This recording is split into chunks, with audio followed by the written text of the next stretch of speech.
मंत्र में जितने शब्द हैं उतने लाख मंत्र होने पर मंत्र अपने आप सिद्ध हो जाता है,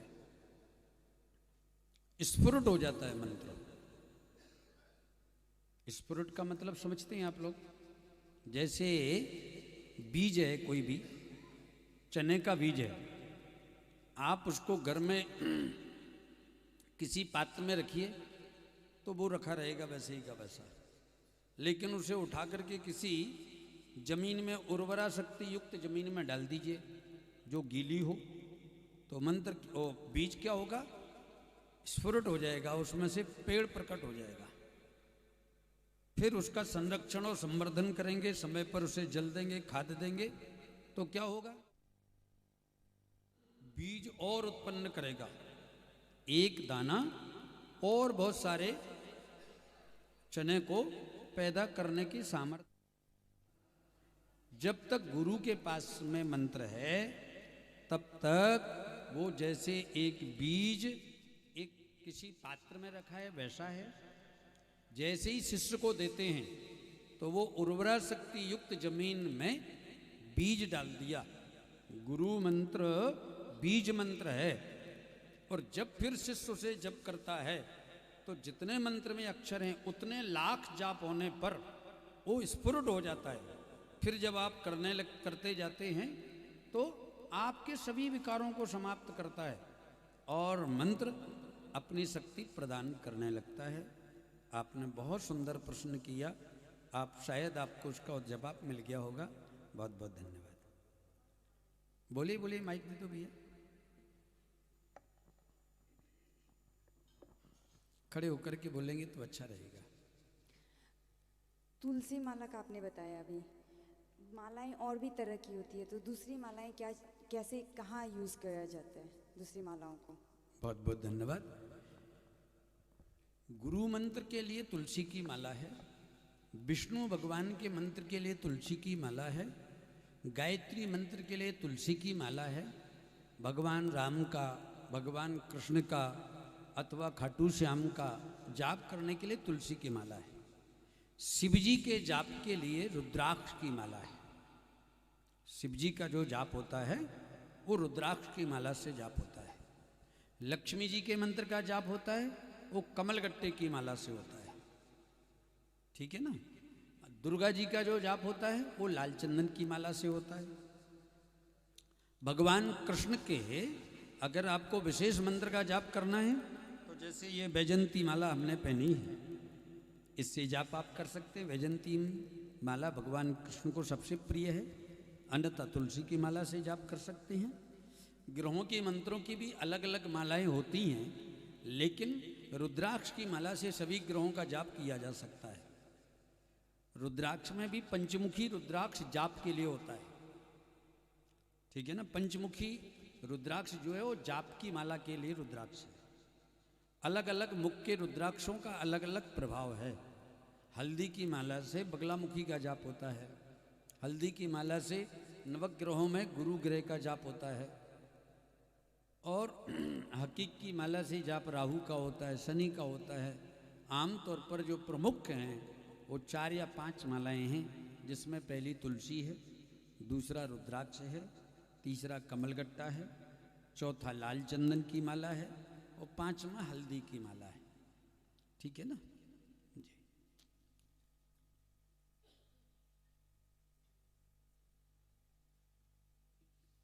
गुरुजी, मैं रुद्राक्ष की माला से जप करता हूँ, तो मैं बालाजी की भी करता हूँ, दुर्गा जी की भी करता हूँ, और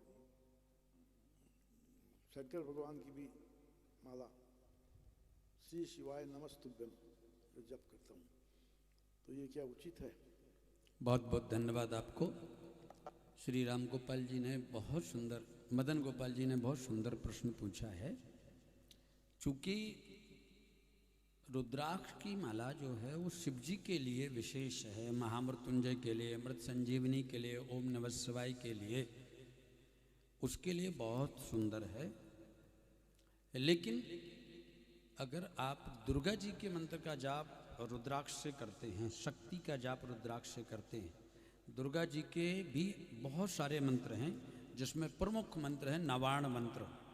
नवाण मंत्र का जाप रुद्राक्ष की माला से कर सकते हैं, लेकिन उससे हनुमान जी का भी जाप कर सकते हैं, हनुमान जी रुद्रावतार हैं। परंतु दुर्गा जी का जाप जो है वो लाल चंदन की माला से करें तो बहुत अच्छा है, और या फिर तुलसी की माला से करें तो बहुत अच्छा है।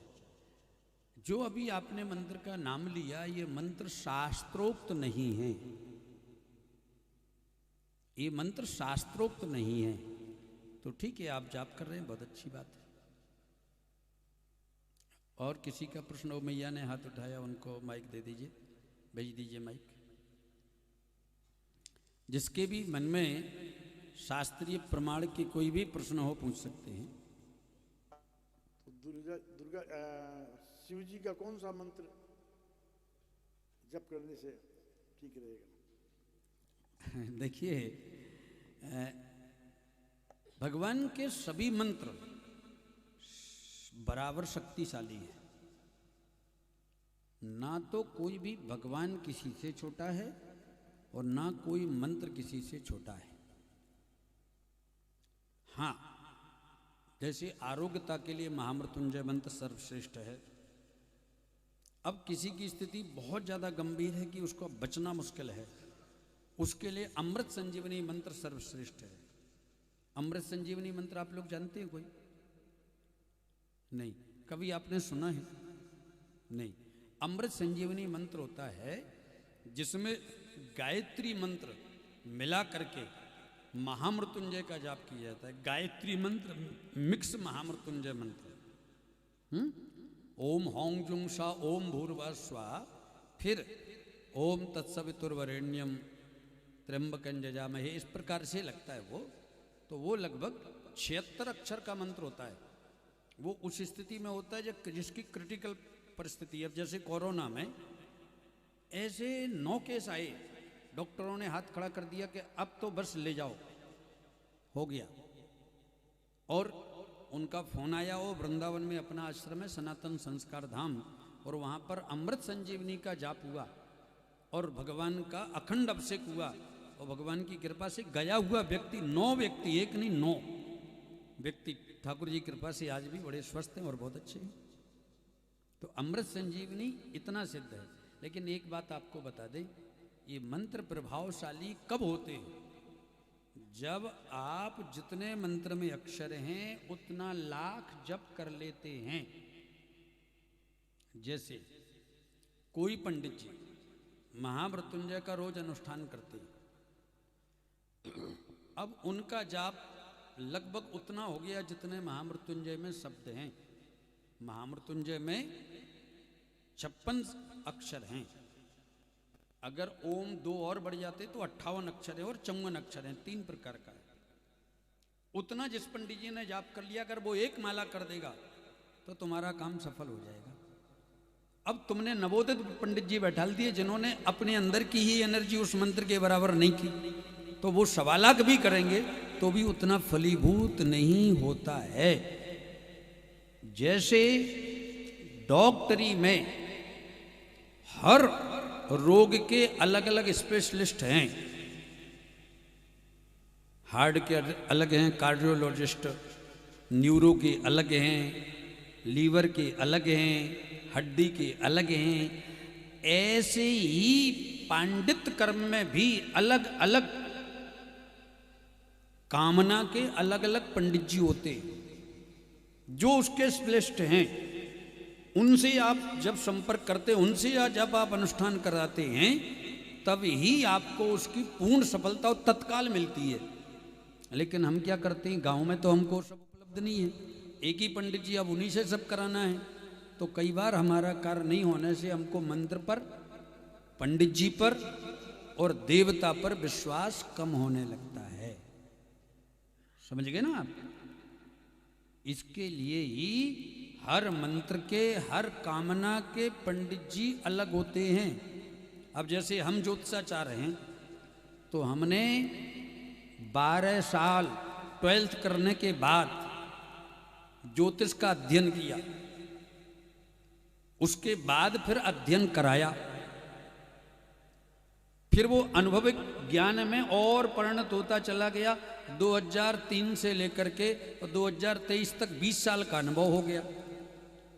अब हमारे सामने कोई पंडित जी, जो कि पंडित सभी श्रेष्ठ हैं, सबको नमन है, सबको वंदन है, लेकिन जिन्होंने ज्योतिष का वैसे तो सांगोपांग अध्ययन कॉलेज में किया नहीं या गुरुकुल में किया नहीं, पंचांग देखना आ गया, वो कुंडली देख करके बताएंगे और एक हम बताएंगे, तो दोनों में कितना अंतर होगा।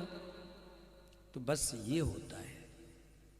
इसके लिए सभी मंत्र श्रेष्ठ हैं।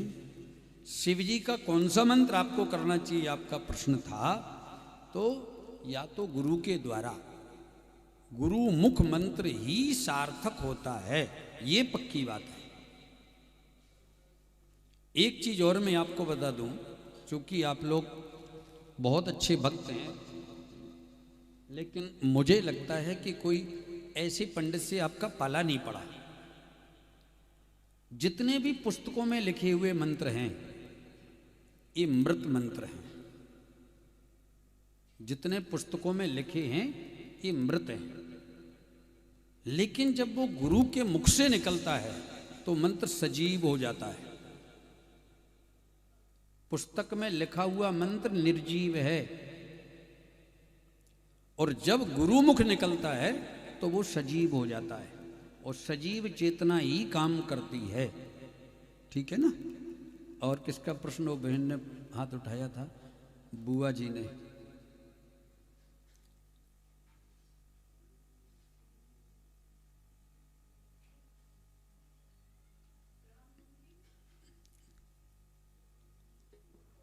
प्रणाम गुरुजी। राधे राधे।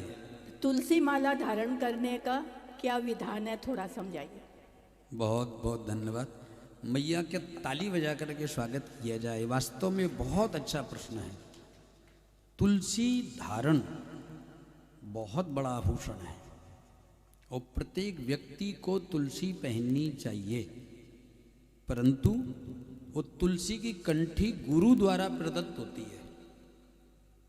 जैसे कन्या कब तक मांग नहीं भरती, जब तक उसका दान नहीं होता, कन्या दान नहीं होता, उसके पहले मांग भरती है क्या? नहीं ना।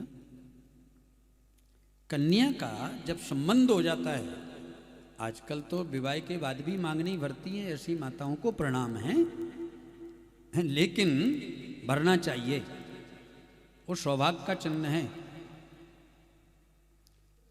मांग भरने से जैसा वो कन्या को सब समझ जाते हैं कि विवाह हो चुका है, ऐसे ही गुरु का जो चिन्ह है प्रदत्त, वो है कंठी और तिलक।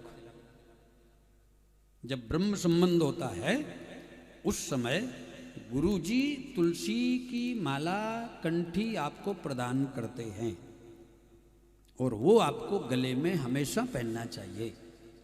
तुलसी की माला पहन करके जब आप स्नान करते हैं और जल शरीर में जाता है, तो आपके मनसा वाचा कर्मणा, मन के द्वारा भी पाप होता है, वाणी के द्वारा भी पाप होता है, और कर्मों के द्वारा भी पाप होता है। तीन प्रकार के पाप केवल और केवल तुलसी कंठी गले में है और स्नान आपने किया, उसके जल स्पर्श मात्र से आपके तीनों प्रकार के पाप समाप्त हो जाते हैं। किसी के बारे में मन से बुरा सोच लिया, वो मनसा पाप है। किसी के बारे में बुरा बोल दिया, बुराई कर दी, वो वाचा पाप है। और आप चल रहे हैं, कुछ भी आपके हाथ से या शरीर से या पैर से गलत हो गया, वो भी पाप है। तो नंबर 1 लाभ तो त्रिविध पाप समाप्त होते हैं। दूसरा, तुलसी कंठी जिसके भी गले में है, वो जो भी चीज ग्रहण करता है, जल पिएगा तो भी भगवान भोग लगा लेंगे। तुलसी कंठ में है, हृदय में भगवान है, तो जब अंदर जाएगा तो भगवान स्वतः भोग लगा लेंगे। चाय पिए तो भी भगवान ने भोग लगा लिया, प्रसाद पाया तो भी भगवान ने भोग लगा लिया, तुलसी उसको स्वतः अर्पण हो गई।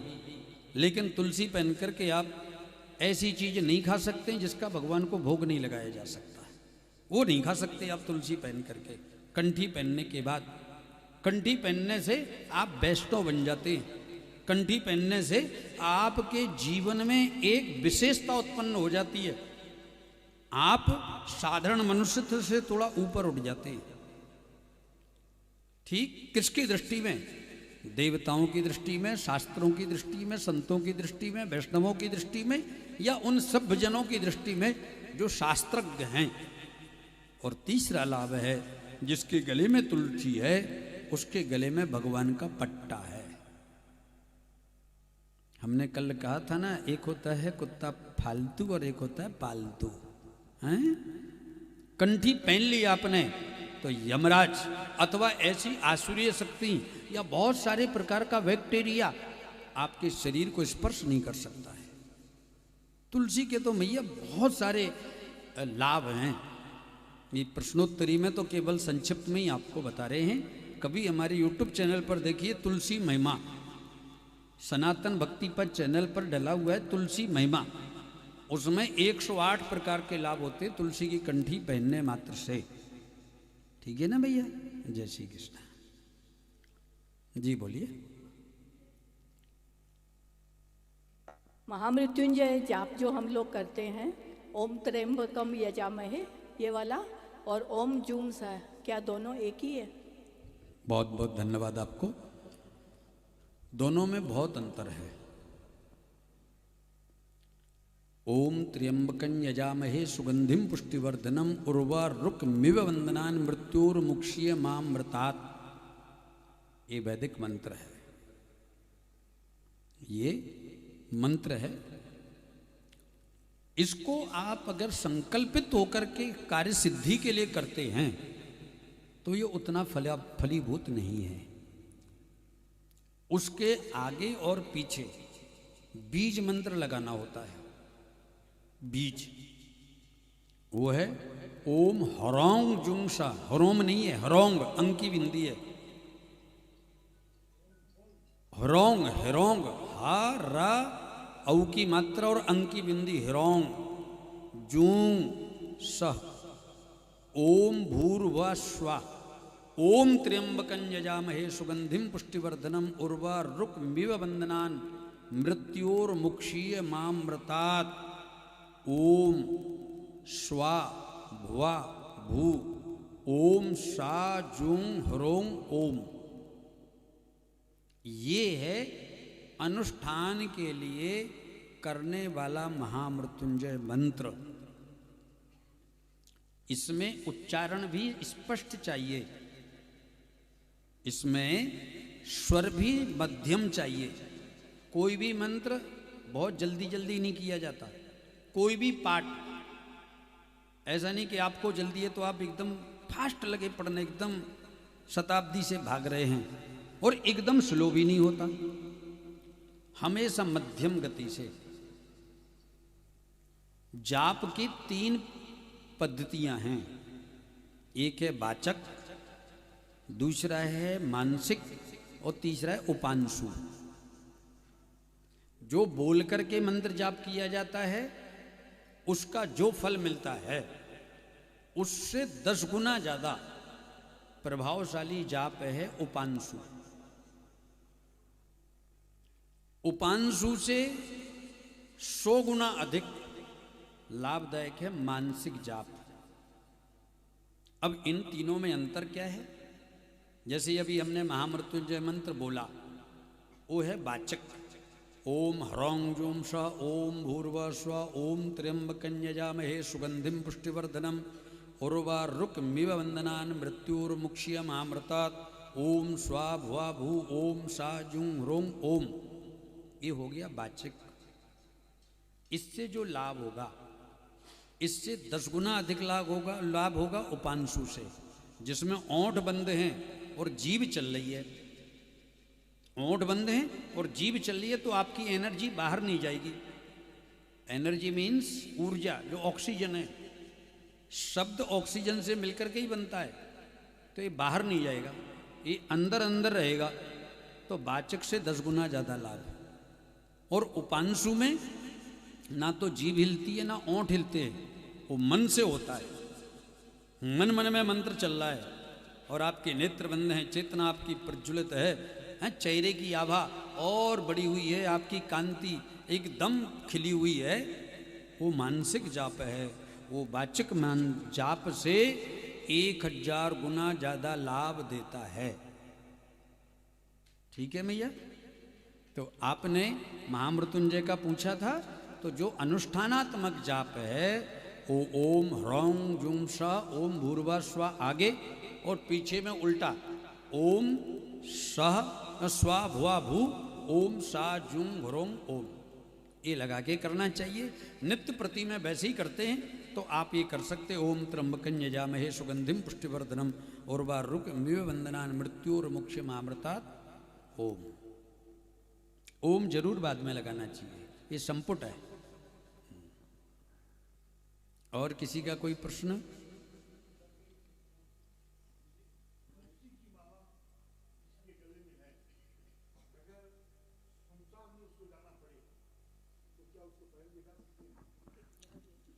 एक बार माइक ले लीजिए, माइक से पूछ लीजिए।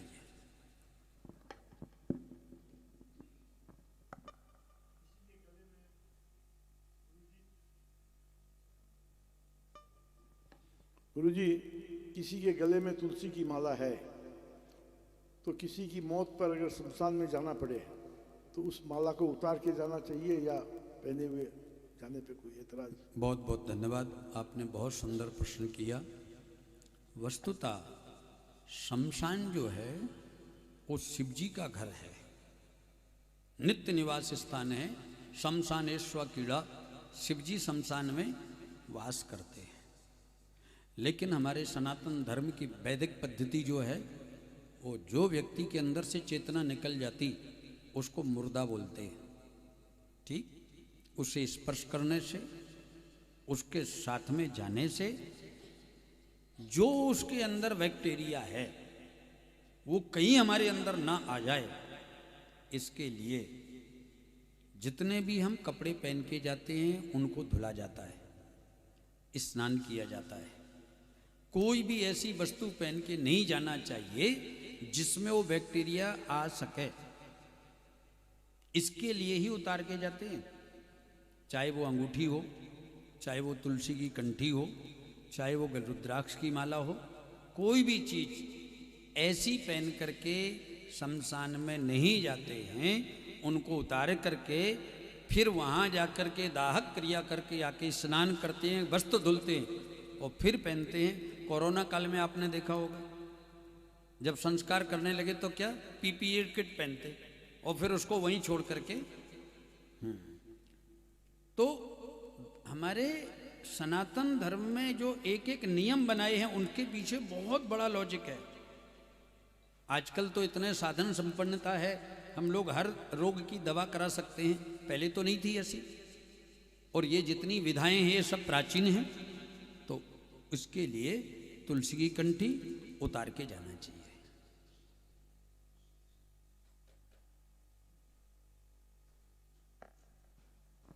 गुरुजी, आप बताएं, कंठी पहन के जो भी हम भोजन ग्रहण करते हैं वो भगवान के भोग लगता है, क्योंकि हमारे हृदय में भगवान है, तो हमें वही खाना चाहिए जो भगवान को ही भोग लग सकता है। तो कभी कभार हम बाहर खाना खा लेते हैं जिसमें प्याज लहसुन होता है, तो उसका क्या नियम है? बहुत बहुत धन्यवाद पूजा जी। क्योंकि नियम ये है कि वैष्णव को वो वस्तु ग्रहण नहीं करना चाहिए जो भगवान को जिसका भोग नहीं लगता, नंबर 1।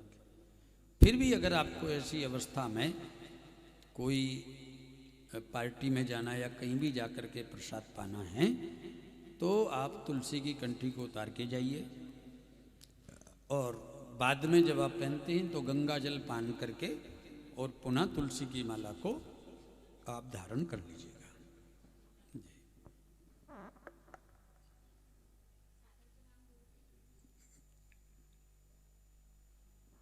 सादर प्रणाम। जय श्री कृष्ण। ये प्रश्न हमारी ताई जी का है। वो पूछ रही हैं कि जिन्हें मंत्रों का बहुत ज्ञान नहीं होता है तो वो क्या मतलब हरे राम हरे कृष्ण की माला कर लेने से उनका कार्य हो सकता है? और वो माला भी कौन से माला से करें ये जाप? बहुत बहुत धन्यवाद बहन जी को। आपने बहुत सुंदर प्रश्न पूछा। चूँकि ये प्रश्न केवल आपका नहीं, बहुत सारे लोगों का है। मैंने पहले ही कहा, मंत्र सभी एक समान हैं। रामचरितमानस में गोस्वामी तुलसीदास जी लिखते हैं, मंत्र महामणि विषय व्याल के, मैटत कठिन कुंक भाल के। मंत्र महामणि है। अब जो आपने महामंत्र का नाम लिया है, ये अगर आपको गुरुजी ने दिया है तो आप उसका जाप कर सकते हैं, निश्चित कर सकते हैं। वो तुलसी की माला से इसका जाप किया जाता है। ये महामंत्र है, लेकिन ये गुरुजी के द्वारा प्रदत्त होने पर ही फलीभूत होता है। तो गुरुजी से लेकर के आप इस मंत्र का जाप कर सकते हैं। जी धन्यवाद जी। भगवान बृहस्पति का जाप कौन सी माला कैसे करना चाहिए? हाँ, चूंकि बहन आपने बहुत अच्छा पूछा है। आप लोग बहुत भटके हुए हैं, अभी तक एक जगह अटके नहीं है। एक ग्रहों के जाप जो हैं, एक तो एक आप मान लेना बृहस्पति ग्रह है, और ये आपकी एनर्जी को परिवर्तित करने के लिए किसी विद्वान ब्राह्मण जिसने उसका जाप पहले किया हो, उससे करा के उसका निदान करना चाहिए, और ज़्यादा ग्रहों के चक्करों में पड़ना नहीं चाहिए। सभी संसार की जड़ है भगवान। सनातन धर्म में एक विडंबना है, अपने भगवान को छोड़ करके दूर के ढोर सुहावने होते हैं तो कई बार तो लोग चद्दर चलाने चले जाते हैं। समझ गए होंगे आप लोग हैं? क्या तुम्हारे यहाँ भगवान में कोई कमी है? कोई उनके सामर्थ्य में कमी है? कमी है आपकी शिक्षा में, कमी है आपकी दीक्षा में, कमी है आपके संस्कार में, कमी है आपके उस व्यवहार में जो आपको प्राप्त नहीं हुआ और किसी ने आपको बहका दिया। तो आपको जो आपके गुरुजी ने मंत्र दे दिया, इष्ट बता दिया, वही आपके लिए सर्वश्रेष्ठ है। ग्रहों का जाप ब्राह्मणों से कराना चाहिए। फिर भी अगर आप करती हैं, आपका प्रश्न बहुत अच्छा है, तो आपको हल्दी की माला से या फिर रुद्राक्ष की माला से गुरु ग्रह का जाप आप कर सकते हैं। राधे राधे गुरुजी। जी धन्यवाद। मैं पूछ रही थी कि हम किसी भी देवी देवता का जब कोई भी माला करते हैं तो बैठने की कोई खास अवस्था होनी चाहिए कि इसी तरह बैठ के करना चाहिए? और अगर कोई कारणवश शारीरिक परिस्थितियां अनुकूल नहीं हो और बहुत मन हो करने का, तो क्या उसे लेट के भी किया जा सकता है? बहुत बहुत धन्यवाद। आपका नाम क्या है? मनीषा। एक बार मनीषा जी के लिए ताली बजाइए। बहुत सुंदर प्रश्न किया है, और वास्तव में इन चीज़ों की बहुत ज़्यादा ज़रूरत है। शास्त्रों का एक तो मत ये है कि बालक को, रोगी को और वृद्ध को कोई नियम नहीं है। बालक को, रोगी को और वृद्ध को कोई नियम नहीं है। वो बैठ के, लेट करके, चलते फिरते, घूमते, हर परिस्थिति में जाप कर सकता है। लेकिन वो कौन सा जाप? जो उसके कल्याण वाला जाप है, अनुष्ठान का जाप नहीं। अनुष्ठान में और कल्याण वाले जाप का अंतर समझ लीजिए। जैसे नवरात्रि में आपने दुर्गा जी के मंत्र का अनुष्ठान बैठाला, पंडित जी ने अखंड दीपक जलाया, देवताओं का आवाहन किया, जैसे यहाँ पीठें बनी हैं ऐसे देवताओं का आवाहन किया, और सभी देवता वायु के रूप में आके वहाँ बैठे हैं। और उस समय आपके यहाँ जयंती भी बोई है। और फिर आप अगर लेट करके जाप करते हैं तो आपके देवता का अनादर है। वो जाप आपको देवताओं से नीचे बैठ करके, देवताओं से नीचे बैठ करके सुखासन में जाप करना चाहिए। आसन का भी बहुत बड़ा महत्व है। जैसे सबसे बढ़िया आसन होती कुशाकी, सबसे श्रेष्ठ आसन है कुशाकी।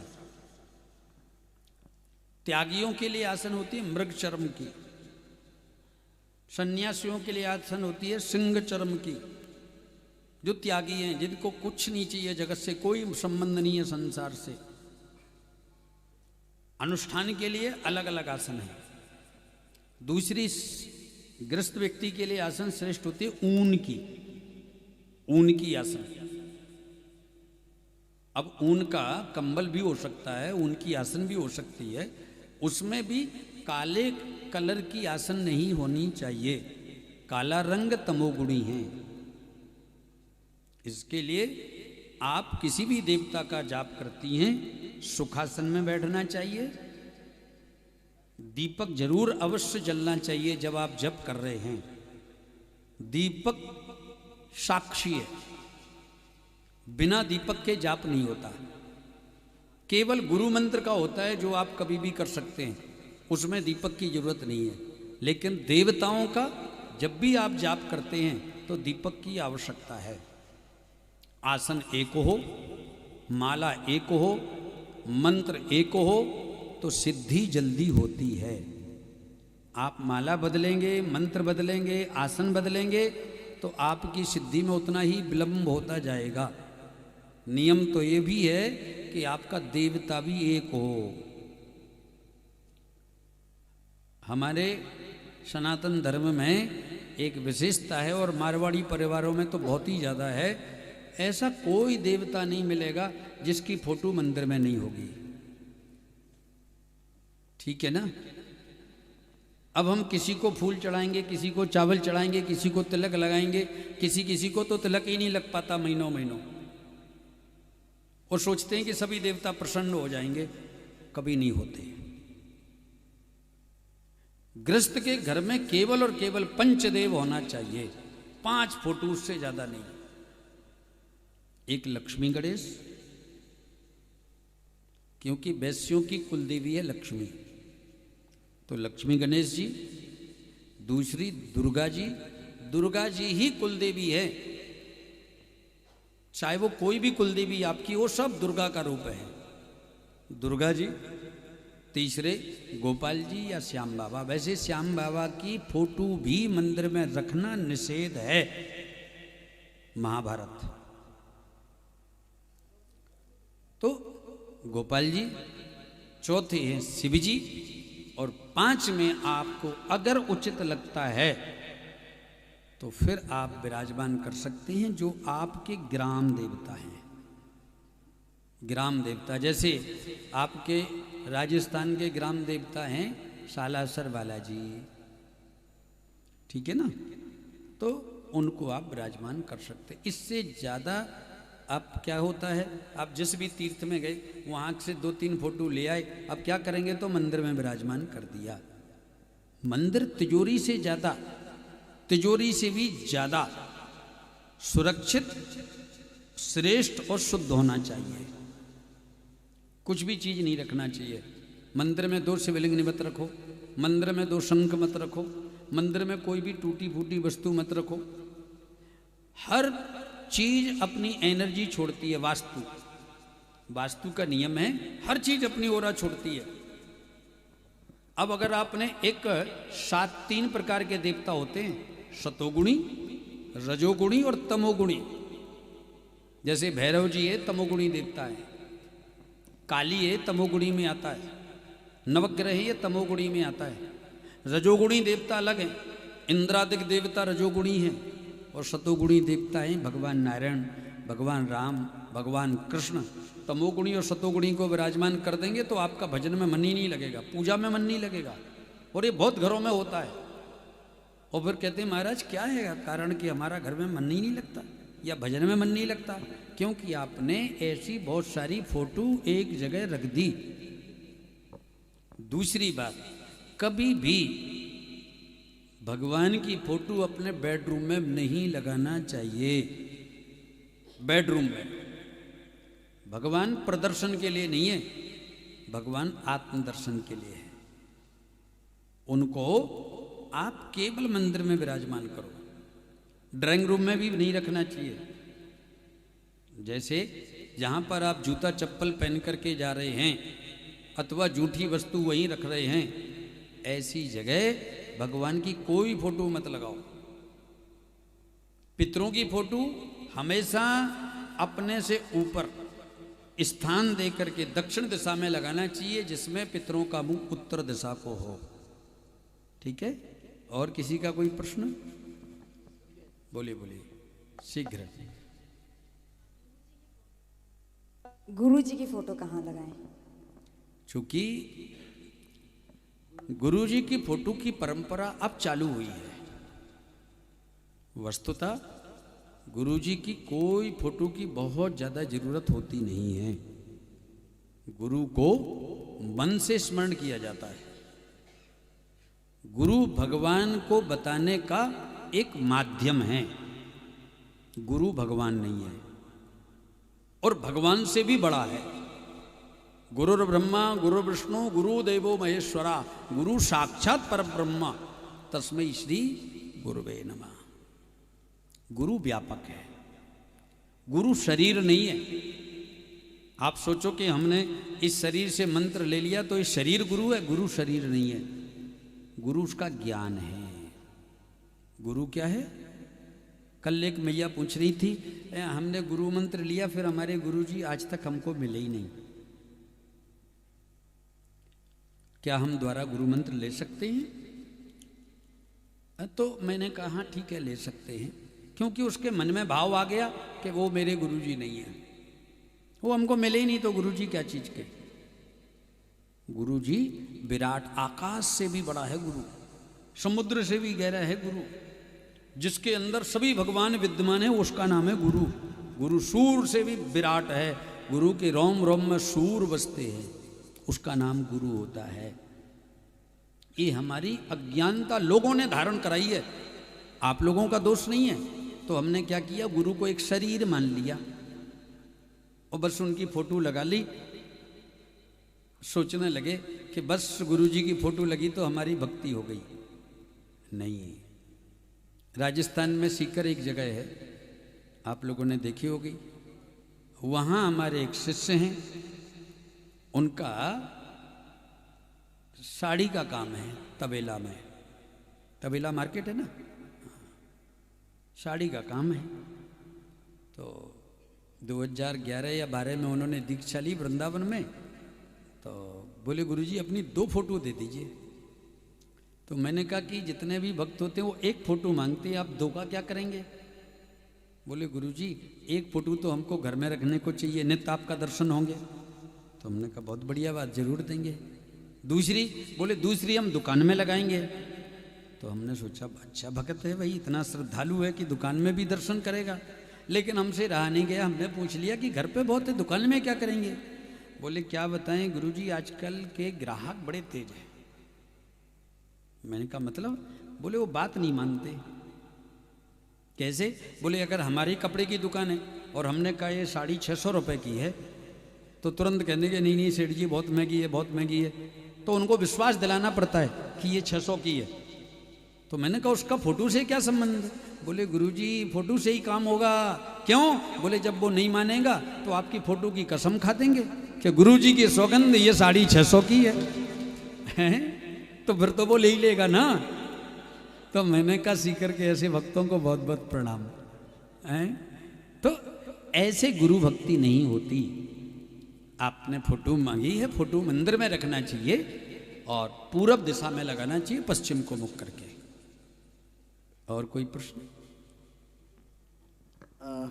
प्रणाम जी। प्रणाम गुरु जी, राधे राधे। राधे राधे। अपने सनातन धर्म में जो अलग अलग धार्मिक ग्रंथ हैं, जैसे पुराण, वेद और वगैरह वगैरह, तो इनके अलग अलग क्या किस तरह के हैं, कैसे हम जैसे हम लोग अंग्रेजी में बोलते हैं कि क्लासिफिकेशन क्या है, सिग्निफिकेंस क्या है, और कैसे इसको समझे कि ये किस समय लिखे गए थे, किसने लिखे थे वगैरह, इसको यदि संक्षिप्त में कुछ बता सके। बहुत बहुत धन्यवाद डॉक्टर साहब के लेके बार ताली बजाइए। बहुत सुंदर प्रश्न किया। और वस्तुतः ऐसे प्रश्न ही समाज में सनातन धर्म के प्रति जो लोगों में कुछ विकार हैं वो दूर हो सकते हैं। आपका प्रश्न बड़ा सराहनीय है। कुछ कुछ कालखंड में ऐसी परिस्थितियां आई कि इन सभी को लिखने का काम वेद व्यास जी ने किया है। लेखक एक ही है, जितने पुराण हैं उनका जो लेखक है वो एक है, वेद व्यास। हमारे पुराण हैं 18। लोगों में बहुत भ्रांतियां थी, जैसे राम को मानने वाले भी कुछ लोग हैं, कृष्ण को मानने वाले भी कुछ लोग हैं, कुछ लोग यज्ञ नारायण को अग्नि को मानते हैं, कुछ लोग गणेश जी को मानते हैं, कुछ लोग शिव जी को मानते हैं। तो वेद व्यास जी ने जो शिव जी को मानने वाले विशेष लोग हैं उनके लिए शिव पुराण का निर्माण किया। उनके लिए जो शिव जी को मानने वाले विशेष लोग हैं उनके लिए शिव पुराण का निर्माण किया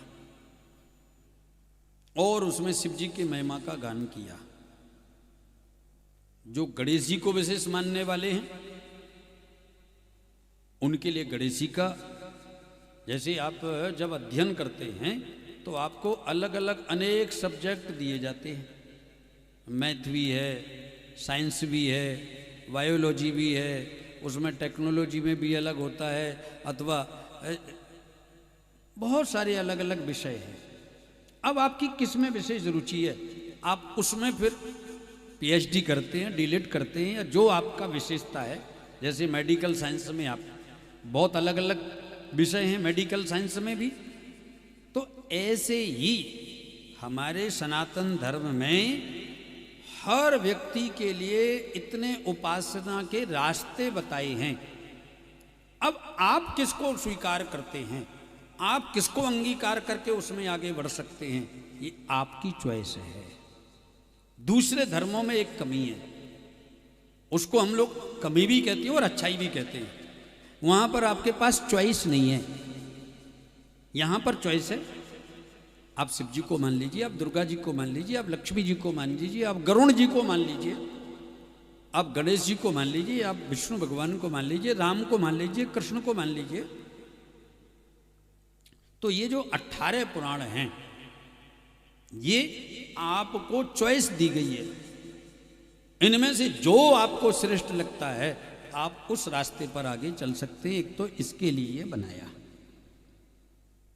दूसरा, सनातन धर्म का ग्रंथ एक ही है, उसको बोलते वेद। सनातन धर्म का ग्रंथ केवल एक है, उसको बोलते वेद। थोड़ा क्लिष्ट था, थोड़ा कठिन था, तो सरल कैसे किया जाए। तो उस वेद के वेद व्यास जी ने 4 भाग किए, जिसको अलग अलग रूपों में बांट दिया सरलीकरण करने के लिए।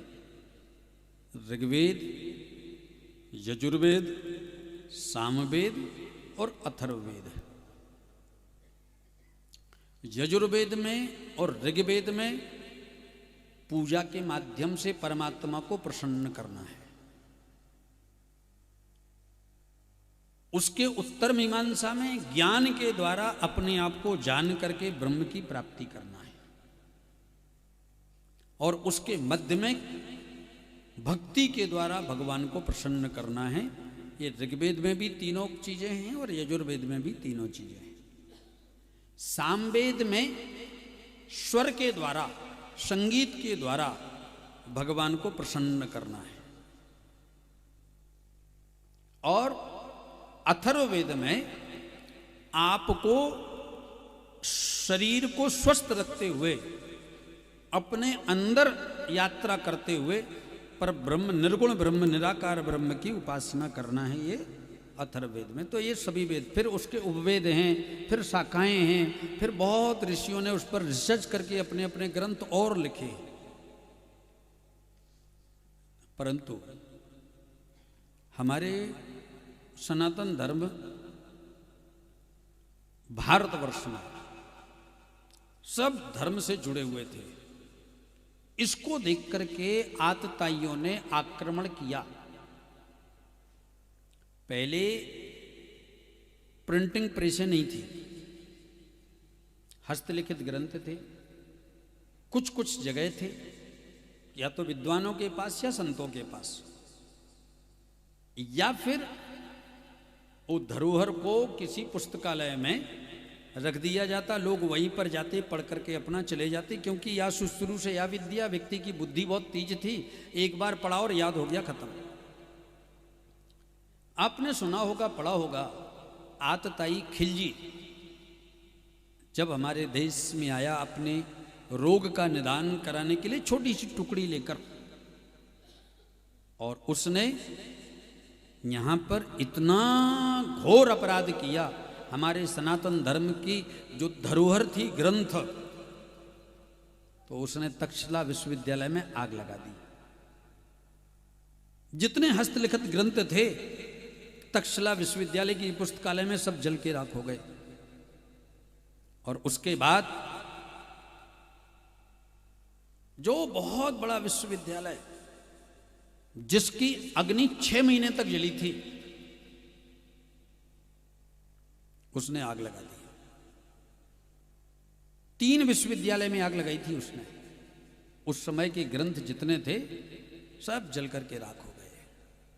फिर ये तो जिन जिन को याद था उसको लिखा, इसीलिए कई ग्रंथों में थोड़ा बहुत कहीं ना कहीं ऐसे लगता है कि ये मिक्स किया गया है। फिर और आपको क्या बताएं डॉक्टर साहब, हमारे धर्म ग्रंथों के साथ में तो इतना बड़ा आक्रमण हुआ, किसी ये यवनों को पता चल जाता था ना किस किस ने आक्रमण किया। हूणों ने आक्रमण किया, लोधियों ने आक्रमण किया, उन्होंने खिलजियों ने आक्रमण किया, बाबर ने आक्रमण किया, औरंगजेब ने आक्रमण किया। पता चल गया कि इस मंदिर में धन है या सुंदर मूर्ति है, या तो मूर्ति को तोड़ दिया, चुरा करके ले गए, धन को हरण कर लिया, पुजारी को मार दिया या आरे से चीर दिया। जो बड़े बड़े विद्वान थे उनसे कहा तुम अपने ग्रंथ को बदलो, नहीं बदलते तो चौराहे पर खड़ा करके त्रिशूल पर लटका देते। 3-3 दिन पर तड़प तड़प करके आदमी मरा है। इतना इतना घोर। और फिर भी हमारे पूर्वजों, चाहे संत कहें, चाहे वैष्णव कहें, चाहे ब्राह्मण कहें, चाहे क्षत्रिय कहें, चाहे चतुर्थ वर्ण कहें, उनमें इतना धैर्य था कि इतना सब सहन करके भी सनातन धर्म को बचा करके रखा है। ये हमारे सनातन धर्म की सभ्यता रही है। हमारे धर्म पर तो बहुत आक्रमण हुआ है, लेकिन फिर भी आपने जो प्रश्न किया है ये सभी के लिए बहुत समझने का प्रश्न है। हमारे सनातन धर्म में सभी के लिए उपासना पद्धति में अलग अलग लोगों की चॉइस के हिसाब से ग्रंथों का निर्माण किया गया, और फिर उनको सभी को एक में निरूपित किया गया कि अलग भी नहीं है, ये सब एक हैं। हर पुराण के अंत में आप पाएंगे, हर पुराण के अंत में, कि सबको एक बताया है। चाहे गणेश जी को देखेंगे तो गणेश आए ब्रह्म रूपाया, शिव जी को देखेंगे तो शिवाय ब्रह्म रूपाया। एक बात और मैं बता करके आज की प्रश्नोत्तरी को विश्राम करूंगा। भगवान अलग है, परमात्मा अलग है और ब्रह्म अलग है। ब्रह्म कौन है? जो निर्गुण निराकार है, जो निर्गुण निराकार है, जो करता कुछ नहीं है और दिखता भी नहीं है, उसको कहते हैं ब्रह्म। दूसरा है परमात्मा, जो गुणावतार है। वो 3 हैं, तीनों गुणों के अनुसार उत्पन्न हुए, एक सतोगुण, एक रजोगुण, एक तमोगुण। सतोगुण से भगवान विष्णु, रजोगुण से ब्रह्मा और तमोगुण से भगवान भोलेनाथ। शिव जी नहीं। एक्चुअली आप लोग मुझसे पहली बार मिले हैं। विद्यावताम, वो कह रहे थे ना व्यास जी के महाराज जी कैसे अथवा विद्वान कैसे हैं, समुद्र के जैसे। यहाँ तो जितने घुसते जाओगे उतने रत्न निकलेंगे। शिव तत्व अलग है और भोलेनाथ शिव जी अलग हैं, शंकर जी अलग हैं। हाँ, तो तमोगुण से शंकर जी की उत्पत्ति हुई है। ये हुआ परमात्मा 3। और फिर भगवान कौन है? जिनके अवतार हुए। भगवान इति विद्यते, वो भगवान हैं। भगवान राम हैं, भगवान कृष्ण हैं, भगवान वामन हैं, ये सब भगवान हैं। अब इनका उदाहरण समझ लीजिए भौतिक, जिससे जल्दी समझ में आएगा। आपने लाइट को देखा है। लाइट जब वायर में रहती है तो वायर हमको दिखता है, लाइट दिखती है क्या? नहीं ना। और जब वो लाइट आकर के किसी बल्ब में लगती है, बल्ब प्रकाशित होता है, तो हमको क्या लगता है? लाइट आ गई। लाइट के सामर्थ्य का पता चलता है। अब वहाँ 0 वाट का बल्ब लगा दिया तो छोटा जलता है, और बड़ा लगा दिया तो उसका प्रकाश ज़्यादा होता है। लेकिन लाइट उसमें भी उतनी है। हाँ, पावर बढ़ गया। वो 0 वाट की वो 200 वाट का हो गया, वो 1000 वाट का हो गया, और ज़्यादा बड़ा लगा दिया। जब बल्ब के जैसा प्रकाशित हो गया, उसको भगवान कहते हैं। जब वो बल्ब से परे है लेकिन विद्युत वायर में है, वायर में है, दिख नहीं रहा है, लेकिन आ तो वहीं से रहा है, वो परमात्मा है। और वो वायर में आया कहां से है? वायर में कहां से आई विद्युत? जहां पर बन रही है वहां पर मशीनें तो दिखती हैं, लेकिन वहां पर विद्युत दिखती भी नहीं है। जैसे वायु में विद्युत है, वायु से वो लगती ना पवन चक्कियां, जिससे पावर जनरेट होता है। तो जो निर्गुण और निराकार है वो ब्रह्म है। जो निर्गुण साकार है, ओ निर्गुण ओ सगुण निराकार है, वो परमात्मा है। और जो सगुण साकार है वो भगवान है। सगुण निराकार परमात्मा, निर्गुण निराकार ब्रह्म, और सगुण और साकार भगवान। और किसी का कोई प्रश्न?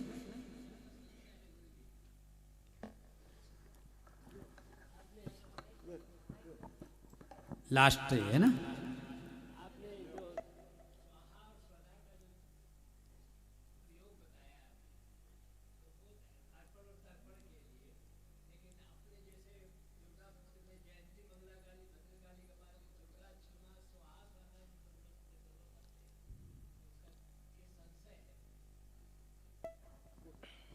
बहुत बहुत धन्यवाद आपको। चूंकि उस मंत्र में देवताओं को और जो शरीर से चली गई चेतना को, जो देवतुल्य है, उसको एक समान माना गया है। उसको चेतना को, आपने देखा होगा देवताओं का हवन होता है तो साथ में पितरों का भी हवन कराते हैं ना, उसी कुंड में कराते हैं। बस नाम बदल जाता है। देवताओं के लिए स्वाहा लगता है और पितरों के लिए स्वधा लगता है। बस इतना बदल जाता है, परंतु होता उसी कुंड में। स्वाहा स्वधा ये दोनों ही यज्ञ की पत्नियां हैं, दोनों ही बराबर हैं, कोई कम नहीं है। ठीक है ना? अर्पण तर्पण के लिए नहीं है वो स्वाहा स्वधा, हवन के लिए है स्वाहा और स्वधा। तर्पण तो अलग ही होता है। देवताओं को भी तर्पण किया जाता है, ऋषियों को भी तर्पण होता है, पितरों को भी तर्पण होता है। ठीक है ना? बहुत बहुत धन्यवाद। कल हम लोग फिर मिलेंगे ठीक 10 बजे से, और कल प्रश्नोत्तरी रहेगी। आप कल पूछिएगा, लिख लीजिए, किसी का भी प्रश्न बाकी नहीं रहेगा। कल पूछिए। कल हम लोग प्रश्नोत्तरी करेंगे 3 बजे से ठीक 4 बजे। ठीक है ना। जय श्री कृष्ण, राधे राधे।